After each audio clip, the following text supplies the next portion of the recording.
Welcome to Creative Human, where we have deep dive conversations with creative professionals on how to ascend and how to adapt in a changing world. I'm your host, Tom Martin. Today's guest is Celia Palermo, and we're catching Celia at a very interesting time in her career and her life. Celia spent 4 years at the PGA Tour, which she considered to be her dream job. She was a host, reporter, content producer, editor, you name it, she probably did it in the content space at the tour.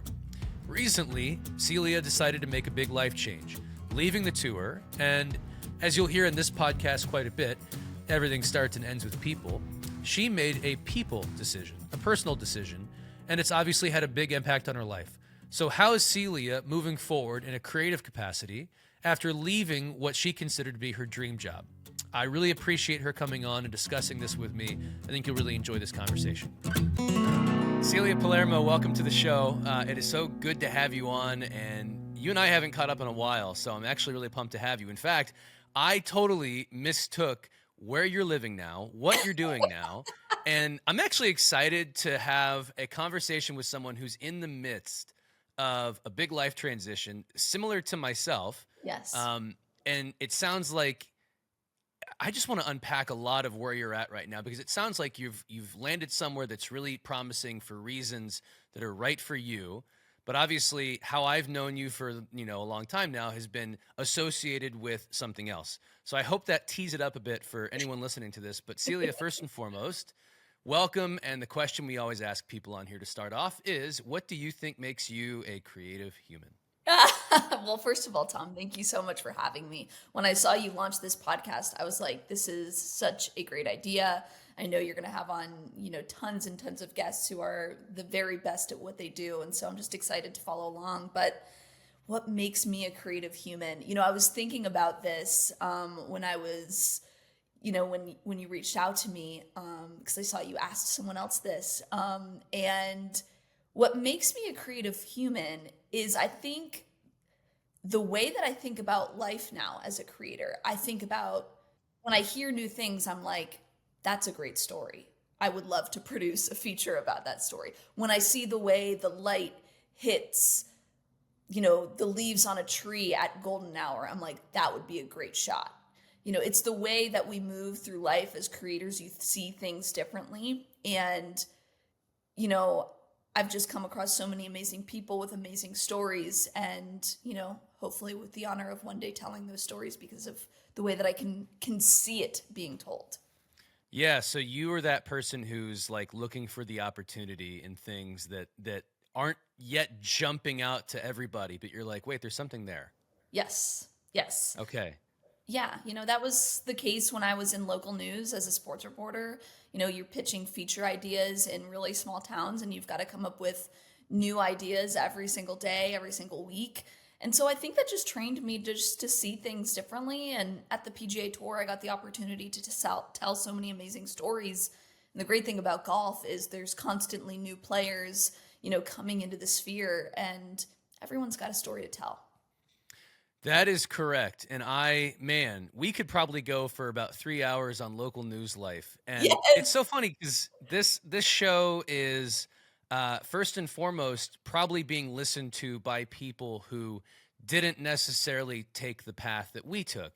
Right. So I am happy to do a little educating on the local news creativity and almost defending ourselves as creative people. Yes. But that's probably coming from an inferiority complex when I used to see folks at like the Chiefs or the professional outlets and teams in the local markets that I was in do such amazing stuff. And I used to be like, well, if only I had a nicer camera, or if only I had a bigger budget. And it sort of forced folks like you and me in smaller market television to like go and get, for lack of a better term, creative with the stories we wanted to tell, like really hunt them down and like put our best effort in.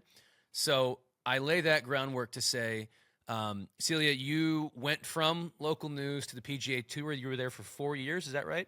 Yes, that's correct. So I did 5 years in local news, first in Augusta and then in the Quad Cities, Iowa, Illinois border, and then went to the PGA Tour from there. And now you're at a real estate marketing firm called Wise Pelican. You're in Scottsdale, Arizona, which I'm so jealous of, especially right now. What a time to be in Scottsdale. How do you refer to yourself? Host, content creator? Yeah. Unpack that a bit if you could. Yeah, my title is brand host and content creator. So I am, for lack of a better explanation, kind of the face and voice of Wise Pelican content across social channels, across our website, across our agent education. But I'm the one also shooting, producing, editing, all of it. So pretty much any creative video that you can see on Wise Pelican platforms from, mid-October on, that's something that I've worked on. It's been a transition, but honestly, at the end of the day, it's the same skills that I've used in every single position that I've ever had. And so while the topic is different, it's not sports, the skills required to do it are all the same.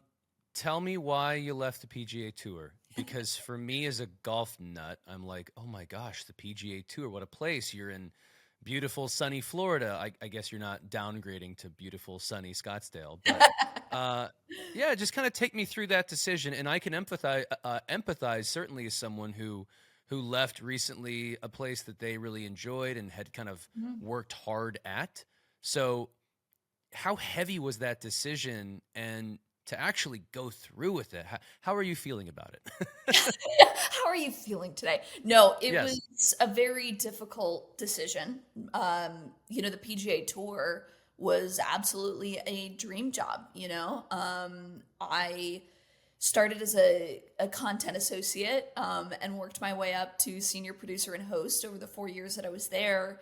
And God, I just had the honor of working on some incredible projects there that I'm so, so grateful for. I look back on those 4 years and it's everything that you could ask for in a dream job. But for me, I think my boyfriend and I have been long distance for a while, and it was time to close that gap. And, I don't think I was ever really seriously searching for a new job, right? But I'd get the Indeed notifications in my email sometimes. Like if you ever look for a job anywhere, they send you emails of like suggested. They don't forget. They do not forget. They're tracking you. And I randomly saw one for a host position here in Scottsdale, and the description was right, the pay seemed right, but honestly, it was an opportunity to prioritize a part of my life that I've never prioritized, which is my personal relationships. And I know being in this industry, Tom, that you can absolutely empathize with that, how difficult it is, especially with your wife also in the industry, how challenging it is to, have those personal relationships. And for me, it was just a great opportunity to take that leap and be a heck of a lot closer. I'm 2 miles now from my boyfriend instead of 2,000. So Okay, that's big time. Some would say that's a significant upgrade. it is. It is. He's been helping me move into my new apartment and getting things set up. And we've just had so many fun adventures here already in the last month and a half. I'm so, so happy to be here.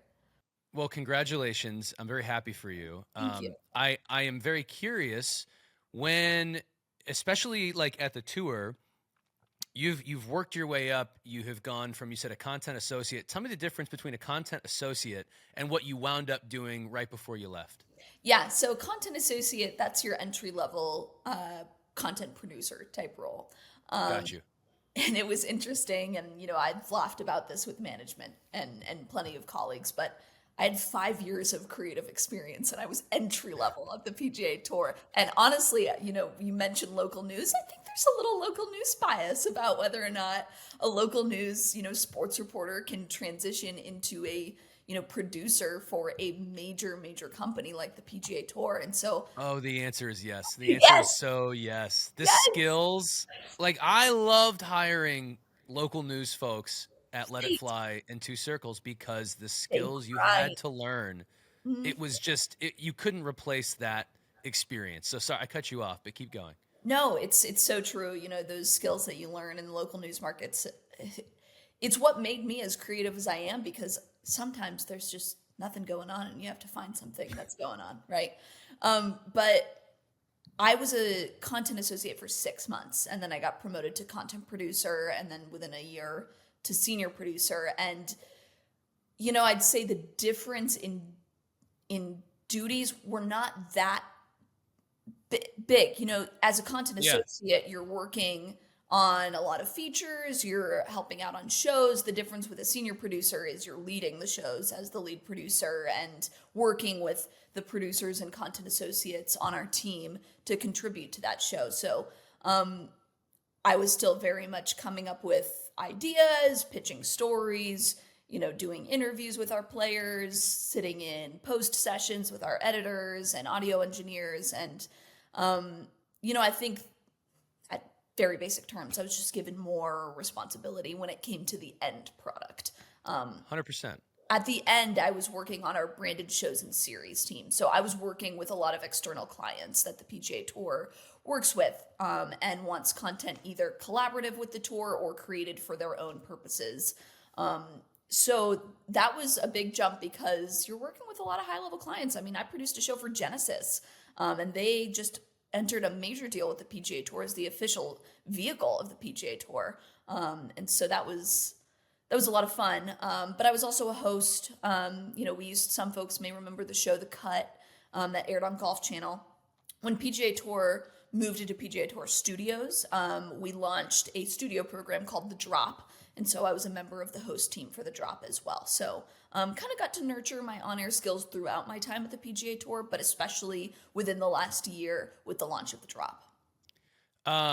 It sounds like you had to do a little of everything.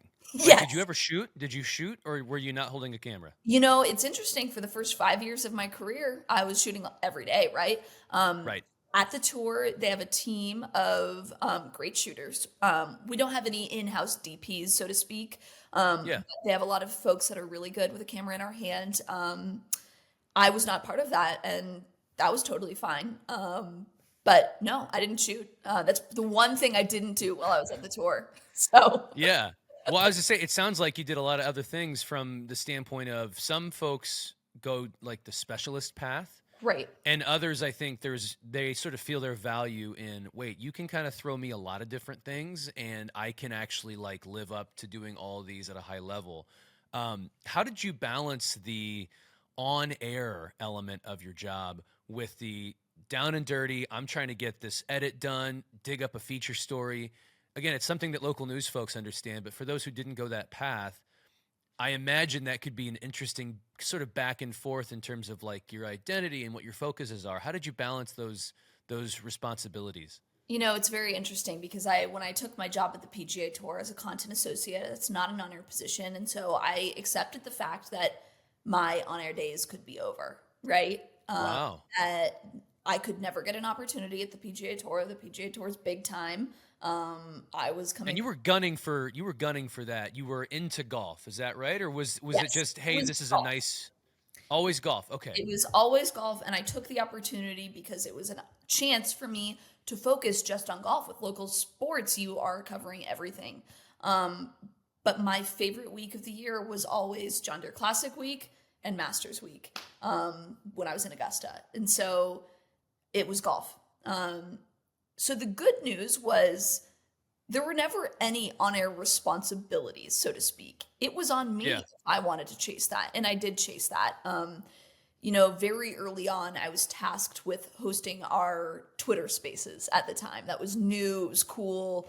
The PGA Tour wanted to see what that was about, and so I was still an associate, and they had me do that. I mean, I was interviewing players, I was interviewing people in the media on PGA Tour channels. It was pretty cool.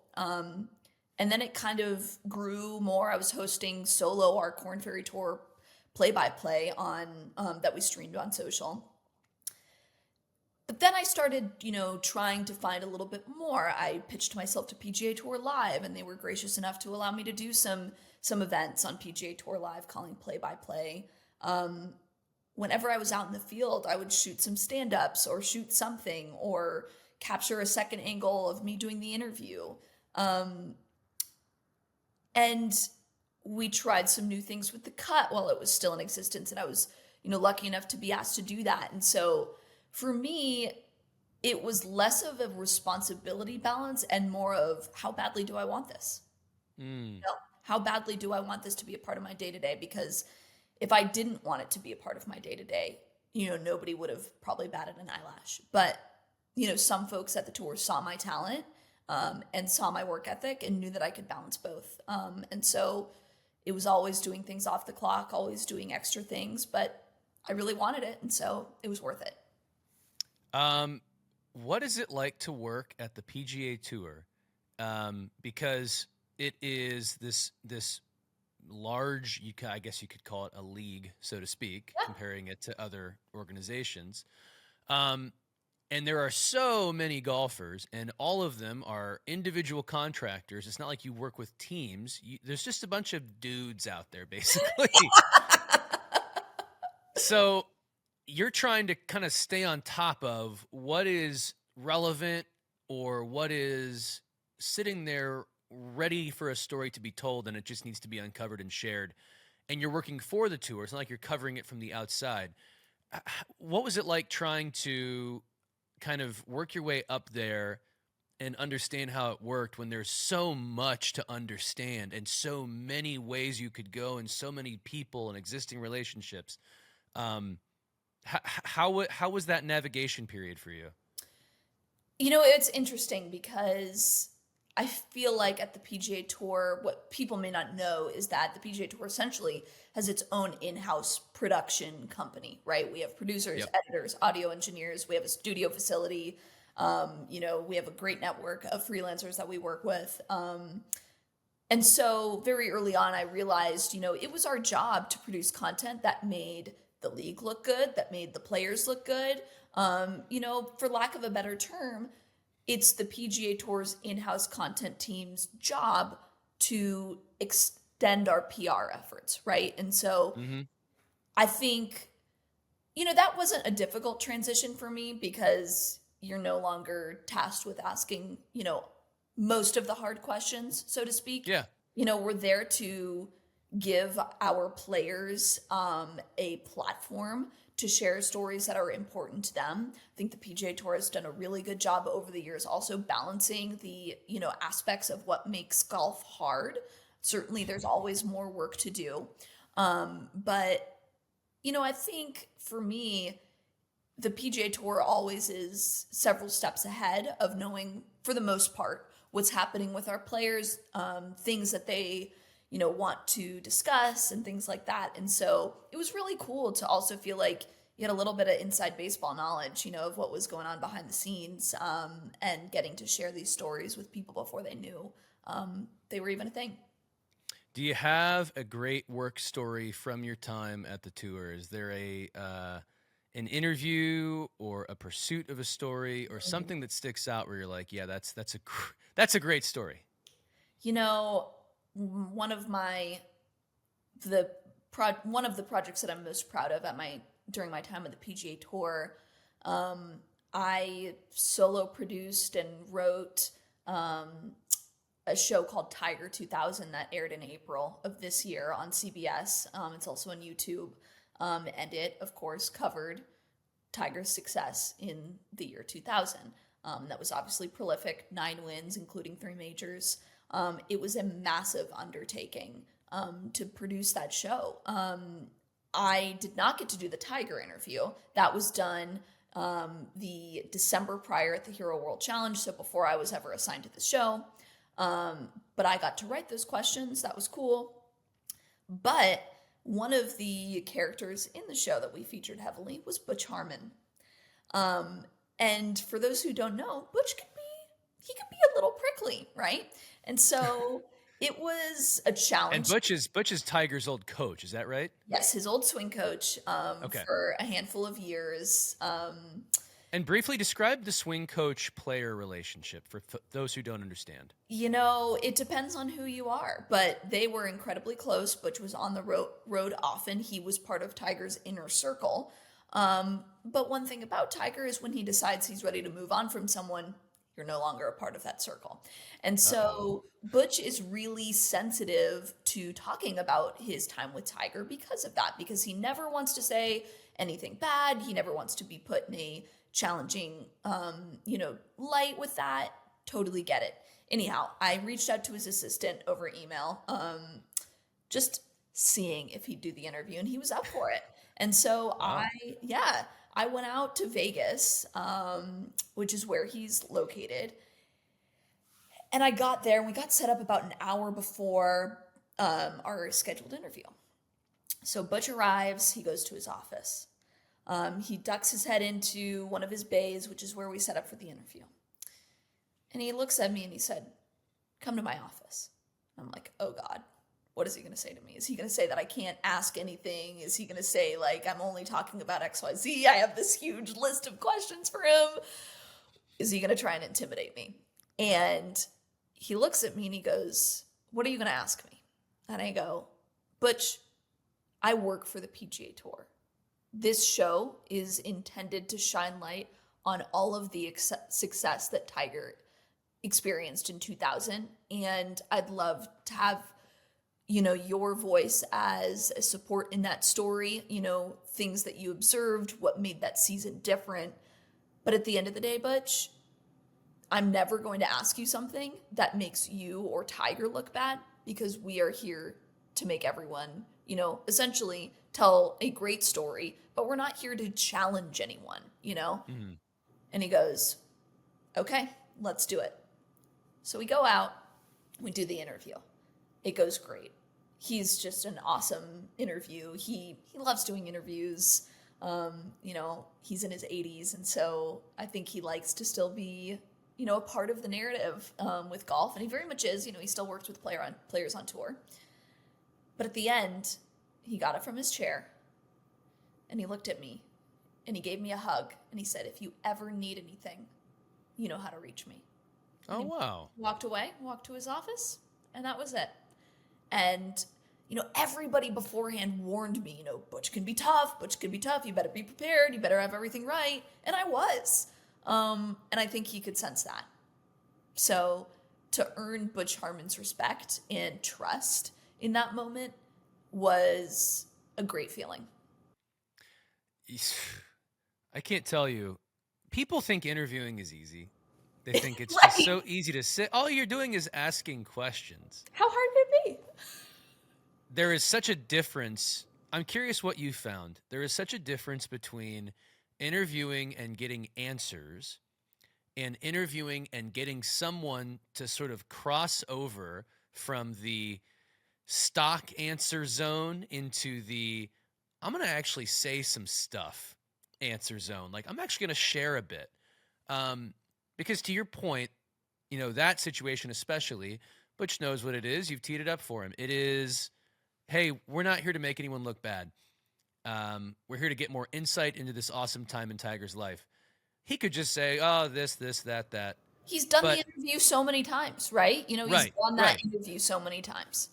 How I always think about with interviewing, I always think about how the Buffalo Bills, the documentary that their team did on the 30 for 30, where it was the four falls of Buffalo about their 4 straight losses, and they got the kicker who Norwood. I am gonna get roasted for forgetting his name. Wait a second, what's his name? Hang on. I refuse to get roasted for this. Scott Norwood. We're going to cut between. That was quick. We're going to cut between. No, we're not. I'm going to leave this in. But Scott Norwood talked about the worst time in his life.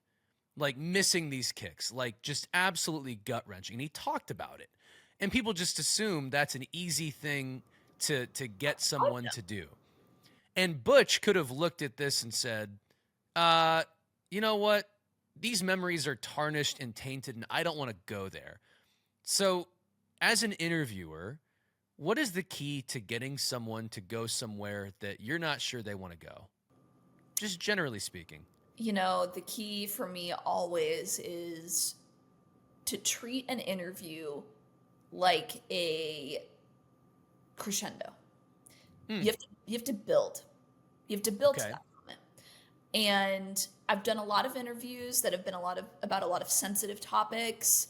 And you have to get there first. You can't come out with the hard questions first, whether it's a difficult topic or an emotional topic. You have to build to it. And so you start Yeah. not with softball questions, but just with establishing questions, in my opinion, that establish the story, establish their position within the story, and you build. You get closer and closer and closer to the hard question. And then when it feels right, you ask it and you just stay silent. And whatever they You say, don't move. well, and the best thing you can do, especially with an emotional interview, you think somebody's done answering, but they're not. They'll always say something else. And usually it's the best part. So the power in interviewing is knowing when to speak and when not to speak. And at the end of the day, interviews in my book, if they're not live, they're just conversations. And the viewer is going to listen in on that conversation. And we're just here to talk about XYZ, and we'll get there. But I never quickly get to the hard stuff, because you want your subject to be relaxed. You want them to feel like they can tell you the hard things, and you don't get there by, just kind of by breezing past the foundation. You got to lay the foundation, and then they'll open up. What was it that made you go into local news? It's a question I ask myself a lot, but I also know very clearly why I did it back in, this would have been 2013 was when I graduated college. So it's obviously a different time, but I can just imagine so many folks listening to this who didn't go that route going, what was appealing about that? Why no one watches local news, blah, blah, blah. Defend your decision, Celia. Why did you go down that My path? decision. Yeah, I graduated in Yes. 2017 from Georgia, and with a degree in sports journalism. And I always wanted to be on air. And back then, TikTok didn't exist. Instagram was not what it is today. There were fewer lanes to an on-air career back then. Back then, it sounds like ancient history, but it's true. A lot's changed. A lot's changed in nearly 9 years since I graduated. And if you wanted to be on air, that was like, unless you knew somebody at like a team or a league, or a network, you earned your chops, earned your stripes, grinding in local sports. And, I'll never forget this.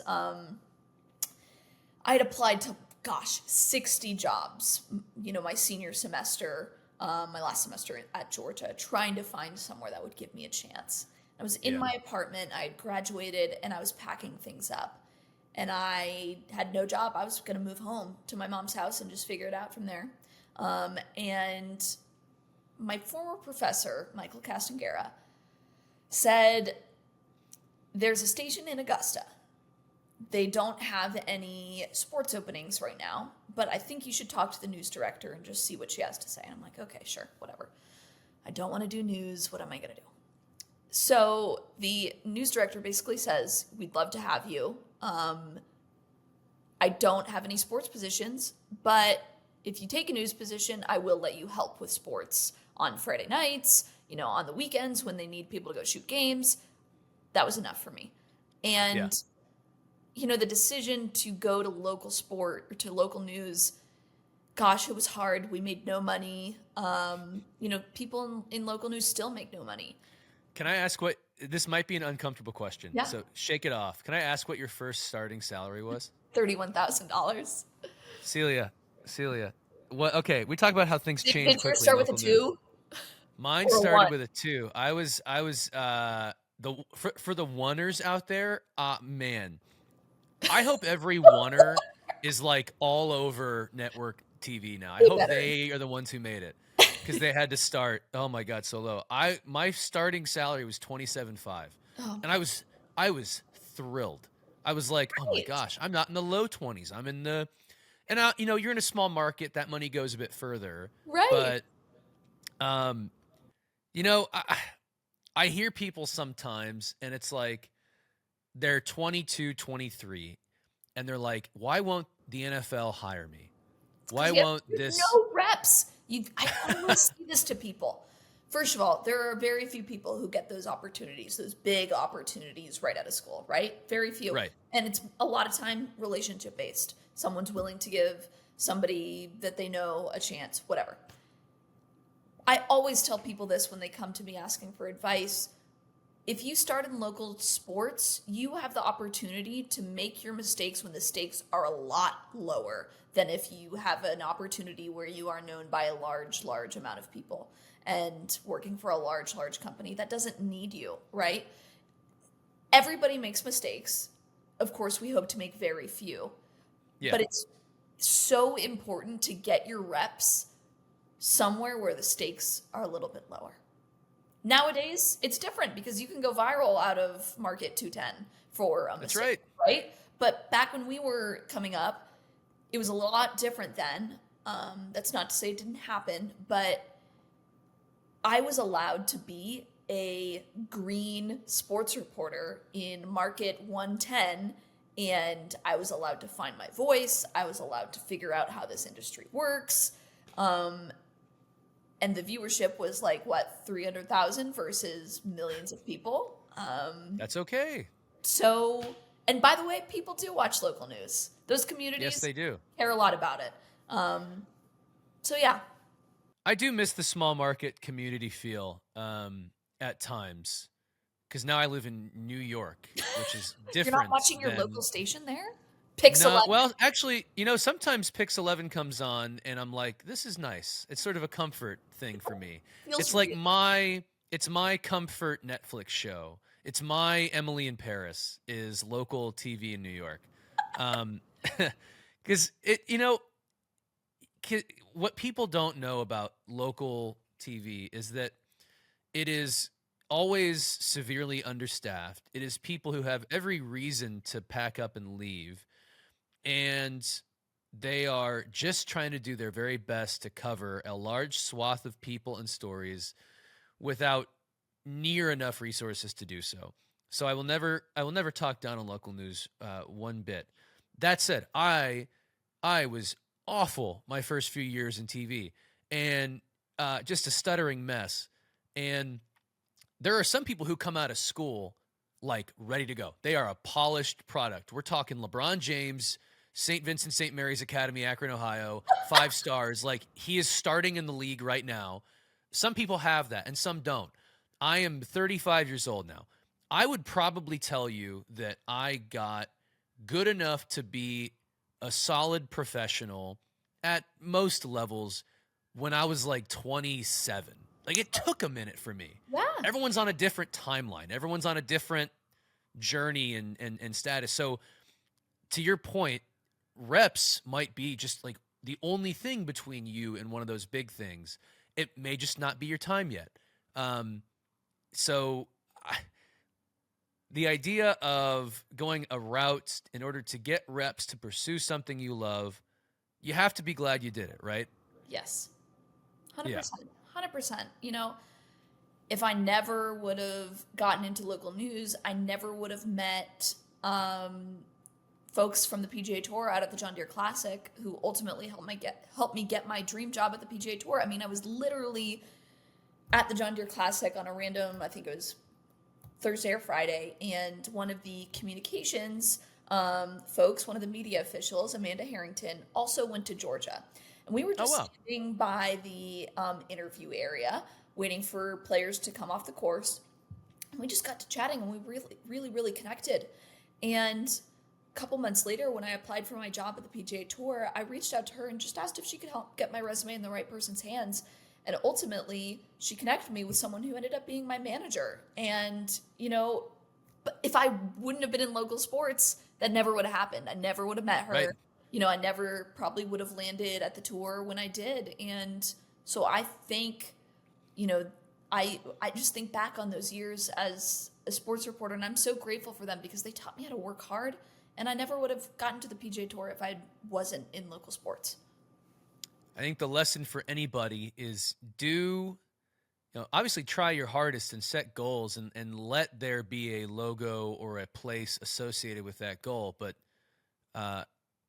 just make the best decisions for you. Yes. Because when I left Two Circles, I kept saying, this is a great job for someone else right now.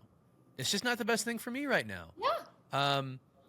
So speaking of that, I want to get into some of the AI discussion that we usually get into, but we have to make the transition first from the tour to your new gig now. Um, when you left the tour, was a part of you being like, what am I doing? Yeah. What have I chosen to do? Yeah.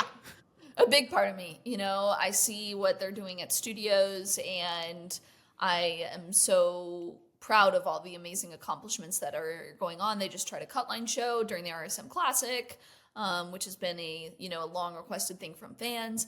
I see all what they're doing, and I'm like, it would be really nice to be involved in that. But I also remind myself, just because I was at the PGA Tour doesn't mean I would have been involved, right? Doesn't mean Yeah. I would have been selected for all these opportunities that are coming up. It's competitive, and ultimately I needed to make a decision that was best for my life. And for the first time in my professional life, I feel like I have a life outside of work, right? Well, that feels good. It does feel good. It does feel good. That's not the PGA Tour's fault. That's not local news' fault. Those are just incredibly demanding jobs that require a lot of you personally. That's right. And I traveled a lot. Now I'm not. And so I can focus on different stuff. But yeah, for a while I was like, am I doing the right thing? For sure. So now, what does your day to day look like in your new gig? Tell me about what that is on a daily basis. Yeah, so I shoot all of our content. So on any given day, I am shooting stuff at our office. I am interviewing our CEO. We're launching a podcast at the start of the year. So we shot a first few episodes of that recently. So I'm hosting webinars for realtors, but I'm also Say editing. realtors are your audience, correct? That Yes. is who you're trying to reach. Wise Pelican services are for anyone that wants to market through direct mail, but our primary audience is realtors. And Got you. so, yeah, I'm shooting, I'm hosting, I'm editing a lot, and managing our social accounts. So it's a lot. It is a lot.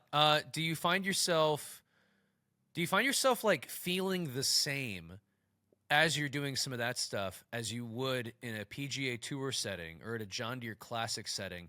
Or is it still going to take some time to really identify what the difference was or is and how you feel when you're tapping into those skills you have, but just in different settings? Right. I find the feeling's a lot different because Yeah. I was very emotionally invested in golf and love golf. And Did you play?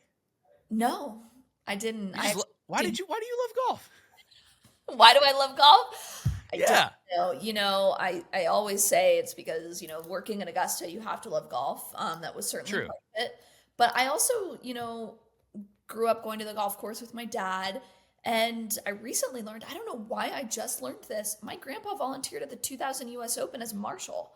And Oh, so, that's cool. yeah, I mean, The 2000, the one that was part of 2000 the US Tiger Open. 2000. Yes. Yes. Yes. And he passed in 2013, so I never got to ask him about it. But I guess golf has kind of always been in my DNA a little bit. I just love the sport. I I love the moments that it creates. I love the players. The players are amazing people. And I just saw it as a lot more accessible for women in, TV to be a part of golf than, football, basketball, because everybody wants to do that, right? Yeah. Not a lot of people want to do golf for some reason. And then they play it, and then they discover it, and then they start going, oh, golf's kind of cool. Yes. Golf is actually the greatest thing ever, and the most frustrating thing, and the greatest thing. Yes. So if you're listening, please go golf. Pick up a club. Go hit some golf balls. Watch some golf content. Yes. Anyway, so I had cut you off with a question about why golf. You were talking about the transition between using your skills in your new gig and for golf reasons. Yeah, look, I was more emotionally invested in golf. And so I felt my identity wrapped up in the content we did a lot more than I do now, just because real estate is not my background. Right. And it's not like golf where you can turn it on and watch it on the weekends, right? It's a business, it's an industry. And so, the skills that I'm using are the same. But at this point, I'm only like a month and a half in, my emotional investment is different. Brand new. Oh my gosh, I'm asking you at the funniest time. We could talk in 4 months and you could probably just rattle off a million reasons why you feel like this industry is in a great spot and you are at the forefront. And that's what happens. Like, I feel like humans respond to change. And I think, I'm curious how you think about this. For me, uh, I always like to think that whatever's happening in my life is part of a larger story, a larger narrative. And the way that I tend to combat challenges is to then say, you know what? I'm going to fight back and make this part of my new chapter in this big story. And so I think humans have this capacity to just not accept, for very long, oh no, like this is different and I used to be doing this and now I'm in this position. Very quickly, I think it's much more human of us to say, here are all the reasons why I'm on the freaking up and come and here we go. And I'm curious for you in your new role with Wise Pelican, like where do you want to get to? What does that trajectory now look like? What does that story look like for you now that it is in a completely new place? You know, I'm not sure, to be honest with you. I think that's to come, but I want our content to be more cinematic. I want it to be high end. I want it to be clear that the person creating all this stuff is, as skilled as I am. So right Yeah. now, that's my goal, but golf is still a passion of mine. I'm still freelancing in golf. I worked for the Grass League a couple of weeks ago, doing content for them and hosting for them. During their event here. And, I've been working with Bo Hostler on, editing some of his ads for Barista. And, just I'm keeping my toes in the golf pond because it's always going to be my passion and my love. My boyfriend plays on the Corn Ferry Tour, so it's always going to be a part of our lives. Yeah. So for me right now, the goals are simple. Make sure that this content is obvious that it was done by a professional. Love it. Love it. I think it's great that you can kind of keep toes in the water there Yeah. as you're kind of evolving into this new role. Um, let's talk about AI. Is always my favorite part of discussions with people because it is an insane time that we're in with how much is evolving and changing and challenging folks at kind of every level. I'm curious, first of all, like how do you use it? What is your kind of day-to-day practical usage of AI? Yeah, I use AI to help me come up with ideas for our content. I'll put in a prompt of what I need to do, what I need to advertise, if it's a particular aspect of our product or services, and it helps me come up with concrete concepts for that content. So I'd say right now it's pretty simple, the way that I use AI in my day to day, but you know, there's certain hesitancy on my end in terms of using a ton of AI in the content because I think you feel this way too, Tom. Like people crave authenticity in content; they crave real people, and so I want to make sure that that's a part of our initiative as well with our content. And so right now I'm kind of slowly I'm getting there. You're getting there. Well, and when you say, so it sounds like the way you use it right now is sort of to like broaden your capabilities. It'd be like if you had a couple of extra folks on your team to Yes. say, hey, let's all come up with more ideas, more copy. Is that sort of the Yes. way you think about it? Yes, I say, here's the idea, here's the thing I need to do, help me flesh this out so that it's a set of concrete concepts that I can go execute, right? I always tweak things to sound like me. I ask for help writing social copy, things like that. I use it a lot in the content planning aspect Mm. of things, help me come up with a week's worth of content based on this thing that I shot with the CEO, whatever. Help me come up with ideas of I have an hour to shoot with this realtor. Here are things we want to cover. How should I map that out? It's like a brain power assistant, is It how is. you're It putting saves it. me time in that way, because I could sit down and think for a long time about, right. I could spend a lot of time writing scripts, right? But I Yeah. don't have that time. So being able to have a thought starter is huge for me. How do you feel, especially, okay, there's a big difference between putting out content that goes out to millions on the PGA Tour and putting out content that is intended for your audience, that is just explicitly for like more of a business purpose and an opportunity to give people a sense of building trust and then coming in and making sure that they can be bettered by using your service. Um, and yet you still want to maintain the authenticity part of it.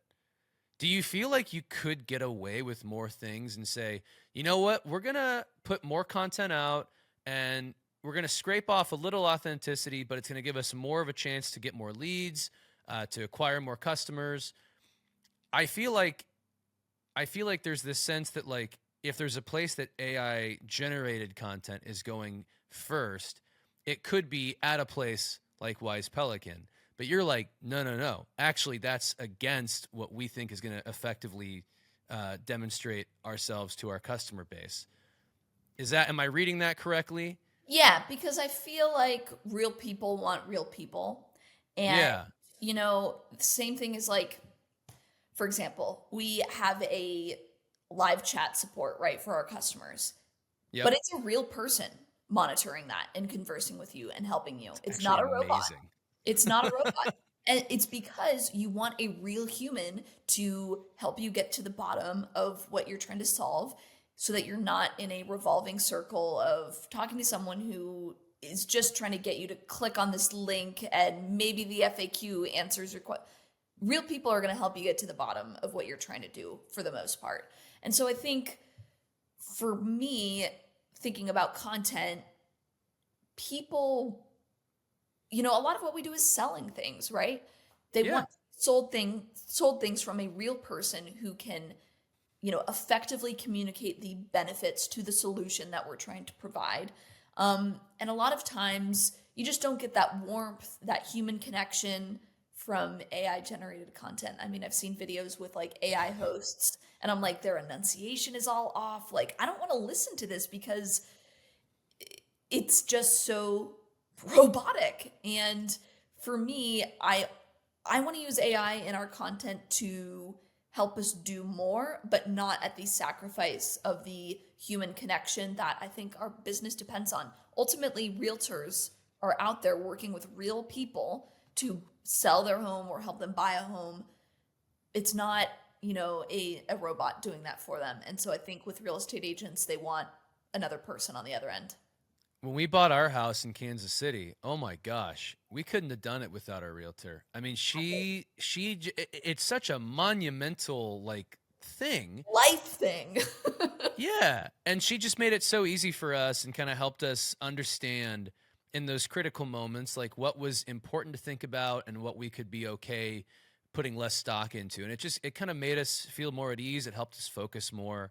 And it was a weird time, and we probably hunted for about 7 to 8 months, and then we got the one that we wanted, and it was just amazing having that personal touch. So I'm all about realtors. You mentioned AI hosts. What is the realtor content space like right now? And are there people who are just out there putting bots saying buy a house? Like, how does that work? No, it's just I saw one video that used an AI host to say like what I was going to eventually do, and it was very strange. But I saw this content creator on Instagram and she has a whole AI character version of herself that she uses Ooh. to create content for her business. So instead of having to spend money, in a studio shooting photos of her with product, whatever it may be, she uses this AI character to do that.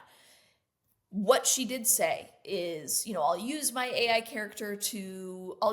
in general to help me content plan. I'll use it to help me batch post. I'll use it to help me create, social campaigns.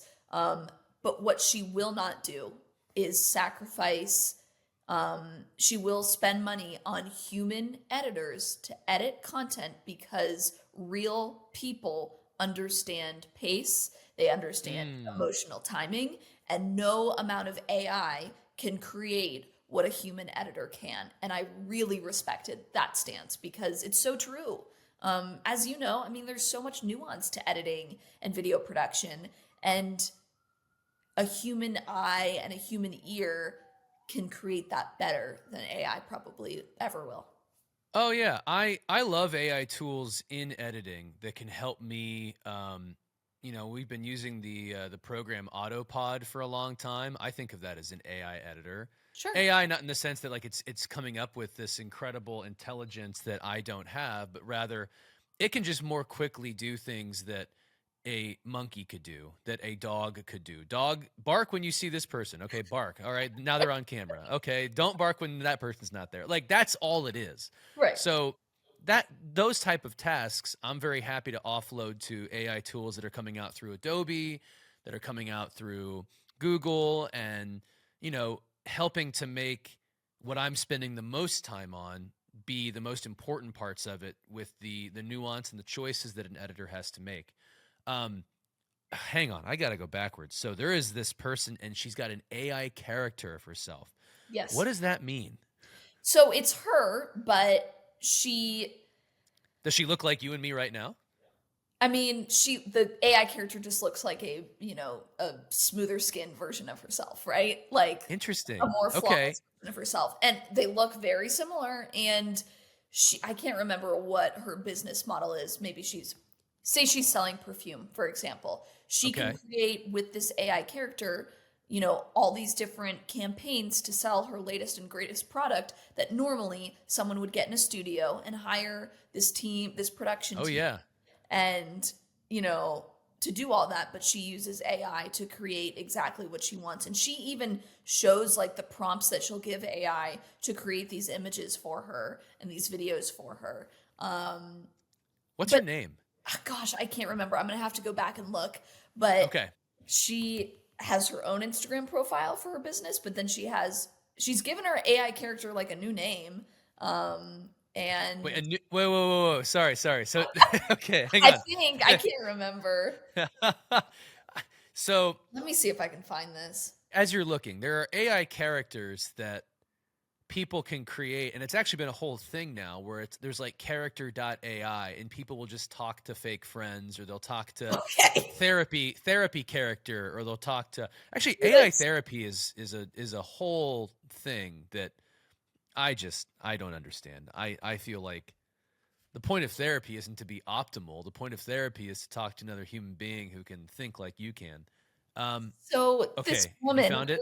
her real name is Amane, but she's in her bio, she has meet my AI twin, and the AI twin's name is Amara. So if I'm looking at her Instagram right now, this is her, For the most but part, yeah, but but like then she has her this AI is clearly twin, not like this is not her. This is her AI twin.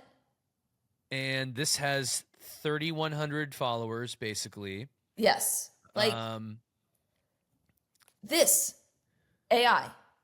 okay, okay. How do Like we feel about this? Because I feel like the whole point of influencers and AI. creators is that you're part of their journey as much as you are thinking about your own self interests. You get to join with someone in something. Like It's a how is big she reason close to AI? You because know? it's that good. That's the thing. Celia, it's that good. There's sweat dripping off her face. Yes. Oh, yes.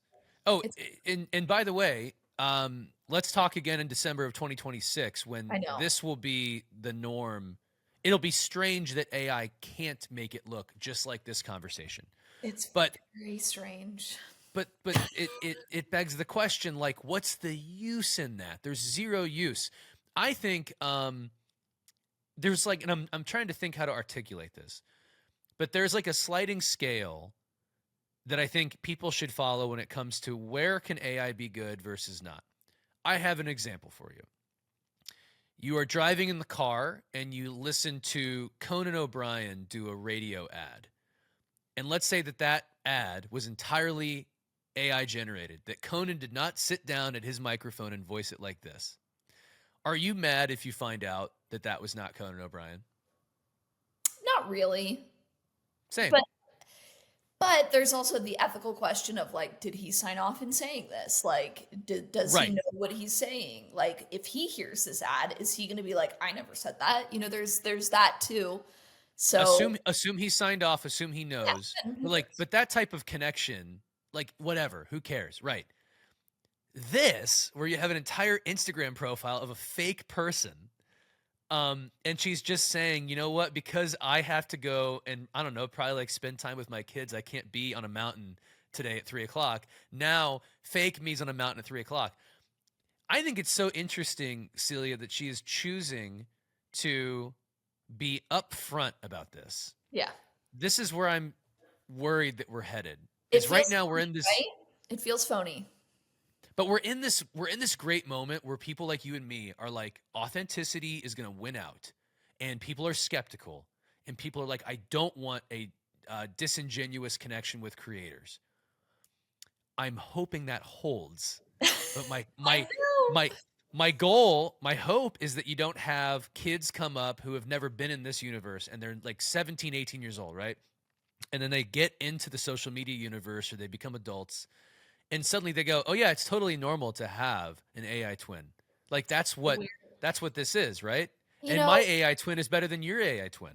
it scares me because it's like it's going to put it's the age old complaint. It's going to put a lot of really talented people out of work, right? Oh yeah. Like, yes, those AI images, they're incredibly high quality. They look really polished. It could be something that a real human shot. But at the end of the day, a real human shooting campaigns like that is going to have the eye to capture something totally different than this perfect, like, perfectly curated moment that never existed. I don't know, as a consumer too, I'm like, you didn't actually go to Paris to shoot that campaign. Like, why should I Yeah. just like what other corners are you cutting in your product? You know, it's like Why didn't you go to Neptune?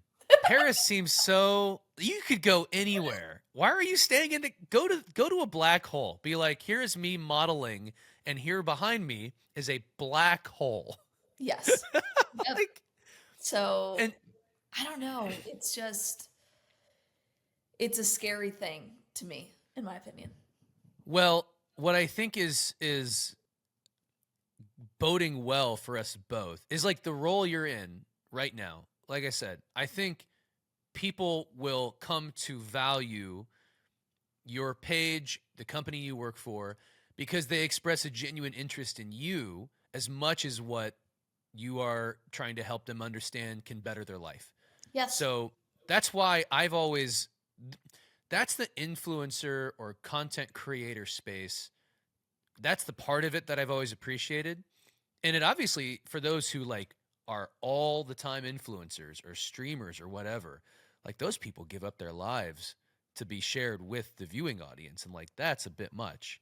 You know, I saw a creator on TikTok say this recently, you know, advising other people who want to make, you know, influencing or content creation their career. She goes, you can't follow the model of content that your favorite creator makes. People did not fall in love with the aesthetic clips, the nice editing, the posing, the whatever it may be, the color grading. They didn't fall in love with that. They fell in love with the person. And Yeah, so if you want to be a successful creator, you have to put yourself out there and get people to fall in love with you and your voice and the messages that you share and your life and what you're doing. No amount of aesthetic clips set to trending audio is going to make a creator out of you. It's you, the person that people fall in love with. And I thought that was great totally. advice because it's like everybody wants to model the, get ready with me format that Alex Earl, became famous for. People didn't fall in love with the fact that she was getting ready on camera. They fell in love with the stories she was telling and her life and the people she hung out with. And, it just so happened that that was the format, but it's the message that people appreciated.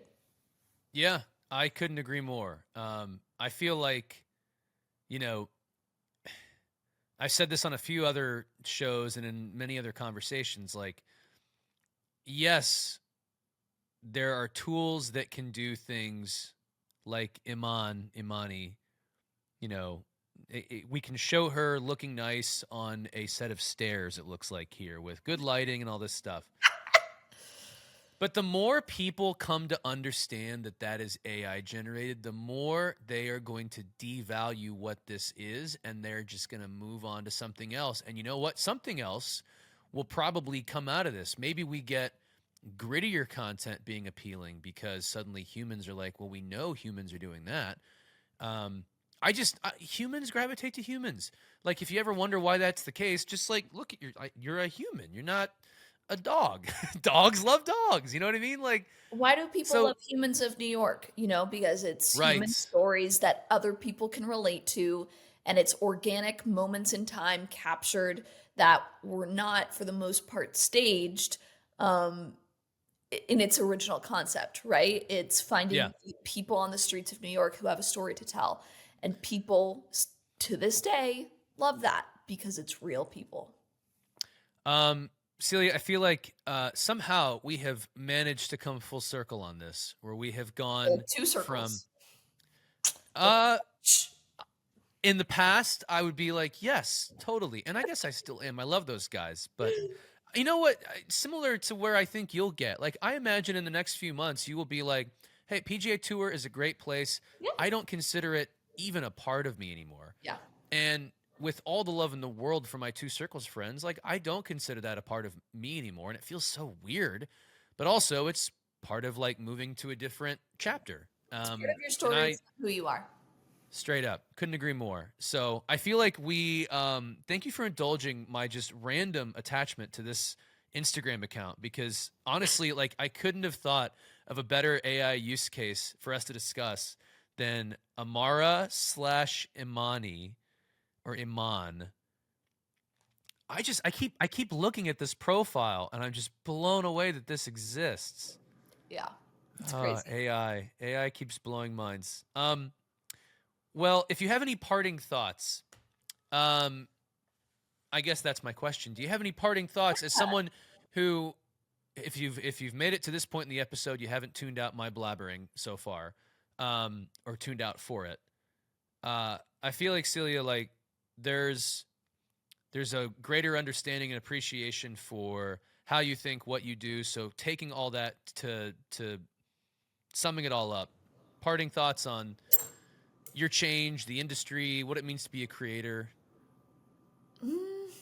I think the only thing I'd say is that I hope that our industry continues to value the value in real humans doing what we do, telling emotional stories and having conversations and capturing real moments. I don't think that ever gets old, and here's hoping this time next year that the industry feels the same. I have a feeling that it will have to. I think audiences will decide. I'm optimistic that audiences will decide. Then, of course, Gen A will come up and will be like, guys, I think we're doomed. Perfect. But for now, we're okay. Celia Palermo, thank you so much. It was a pleasure to talk with you, and I really appreciate you coming on and discussing such a big change that you've made, because it's not always the easiest thing, especially while you're still in it. But I sincerely congratulate you on it, and I hope you're happy, and I hope you're finding Scottsdale to be to your liking and playing lots of golf, especially this time of year. Do you play much, by the way? I don't play a ton, but I love to go to the range and hit balls and stuff like that. But that's about it, to be honest with you. I'm 5 feet tall. I don't hit it very far. It's not fun. There are so many 5 foot adjacent golfers out there who play really well. All right, well then it's just a me problem. You can get there. I believe in you.